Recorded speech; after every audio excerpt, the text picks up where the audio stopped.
What's going on, everyone? So Los Angeles Lakers have a ton of needs that need to be addressed this upcoming offseason, right? They need, obviously, centers, big men. They need to really solidify their front court. On top of that, you could use some 3-and-D wing depth, guys that can knock down the three ball, guys that can defend multiple positions, right? Lakers really need youth, athleticism, right? They need a lot of things, right? And it's really easy, it's easier to get trades done with just one organization, just kind of get multiple pieces rather than piecing things together, right? Because you can usually get better deals, right? Teams are like, okay, well, we need to match salaries here, things like that. And then also get teams that are like, we want that guy. Well, we want that guy, right? And so if you can find that organization that has several needs that you have and solve, and also you have guys in value to where you can develop this mutual type of trade, then that's best case scenario.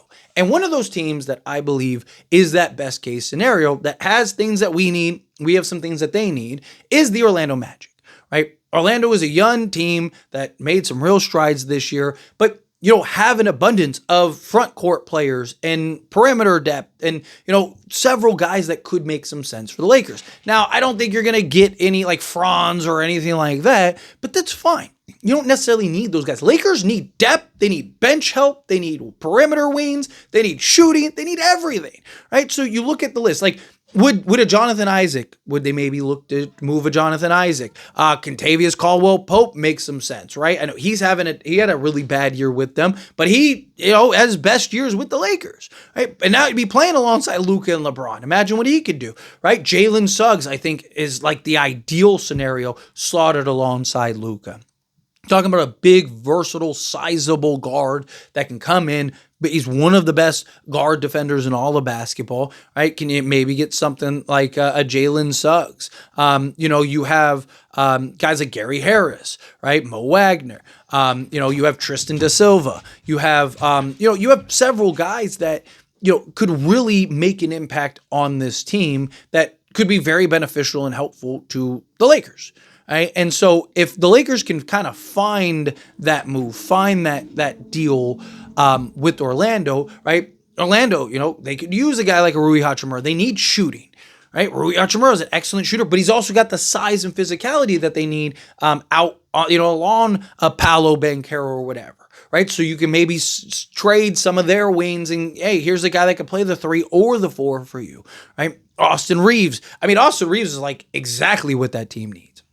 A guy that can play make, a guy that can hit shots, self-create for others, right? Problem is Austin Reeves is just making so little, right? If Austin Reeves was making like $30 million, like I think Orlando is probably the best destination because you could probably get 2 or 3 guys that make a ton of sense, right? But like even like a Jalen Suggs is making like $30 million, right? So it's like you can't even just like swap Reeves for Suggs if you wanted to do that, right? So, in a perfect world, you could work something out where maybe you're packaging, like I said, Rui, Reeves, and whatever, Maxi Kleba or something like that, or a Gabe Vincent, right? And you're packaging that together to go get 2 or 3 guys from Orlando, some size, some versatility, right? Can you get 2 or 3 guys that can maybe come in, plug in, and play a role for you, or maybe even help them? Can you get KCP cheap?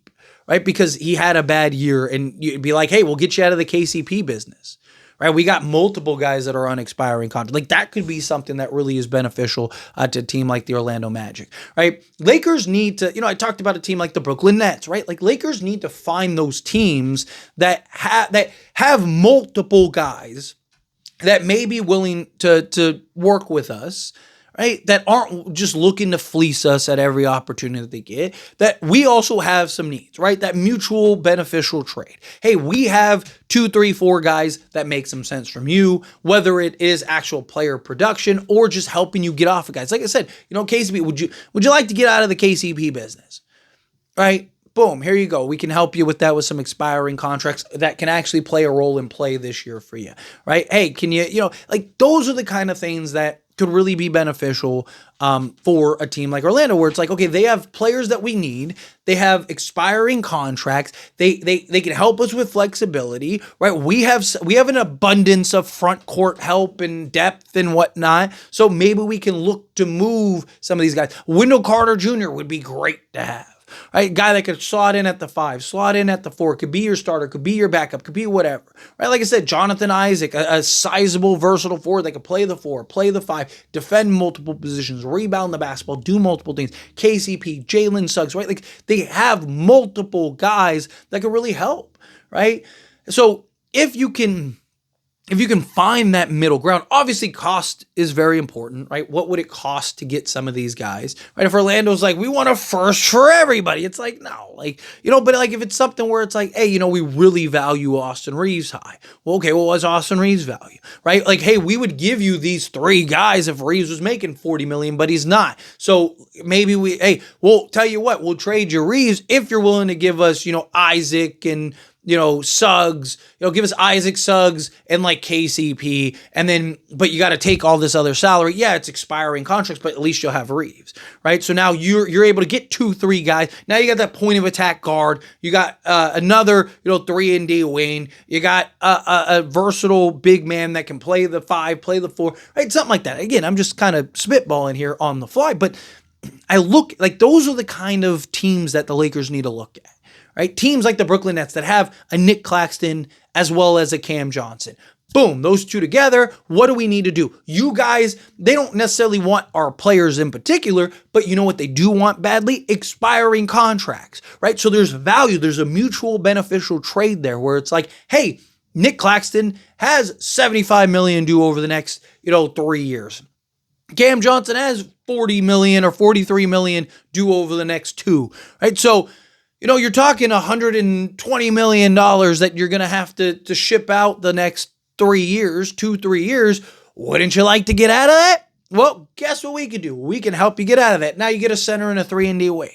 Right? Like there are several teams. Team like Houston, I think makes a ton of sense. They got a bunch of youthful athletes out on the perimeter, right? They got too much. They got an abundance of 3-and-D wing depth, right? That are all cheap and versatile. So can you turn one of our guys into 2 of those guys, right? And then turn 2 or 3 of our guys into 2 or 3 of like Orlando's guys. Now, you're going to have to start piecing things together, yes, but again, if you can find these teams that have multiple guys to where it's like, okay, well, they want Rui and they want Rui, or they want Reaves and they want Reaves. So we're not going to be able to get both guys, right? Where Orlando might go, hey, we value Reaves enough to where we'll eat taking on Gabe Vincent and that $11 million and give up this guy. Because if Reaves was making $40 million, we'd give you these 2 guys anyway, right? And it's like, boom, now we got that, right? Now we got these 2 guys or these 3 guys or whatever, and we just kind of shuffle the deck a little bit. But these guys make more sense and are better fits and, whatever, right? Like, do you want to get out of the, like I said, the KCP business? Well, here you go, right? Here's expiring contracts in order to do that, right? Here's, whatever, right? You guys want shooting Dalton Connect? We can throw in Dalton Connect and give us these guys, right? Like, again, there is a path and a version there where you may be able to get that done.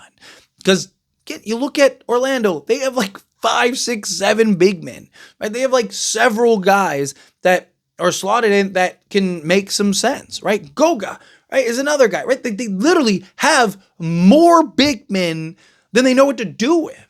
There's not enough minutes for all their guys, for all their centers and all their forwards and stuff. They're playing guys and Paolo, you can make an argument, is probably best at the 5, right? So at some point, you're probably going to want to play Paolo full time. So it's like, hey, we need front court help. You have like 7 front court guys. What do you think about parting with 2 or 3 of them? What do you think about giving up 2 or 3 of those guys, right? Can we get a Jonathan Isaac? Can we get Wendell Carter Jr.? Can we get those 2 guys? Right? Even it doesn't even necessarily have to be wing depth or this or that and the other. It could just be as simple as like, hey, we're getting 2 versatile, forward centers that can come in and play a role for us in the bench or in starting and whatever, right? Like, hey, Jonathan Isaac is probably going to come off the bench, but when LeBron retires, he'd be perfect as slotted in next to a Daniel Gafford or something like that. Now you got Isaac and Gafford and whatever, KCP and Luka and whatever else, right? Like that's the idea.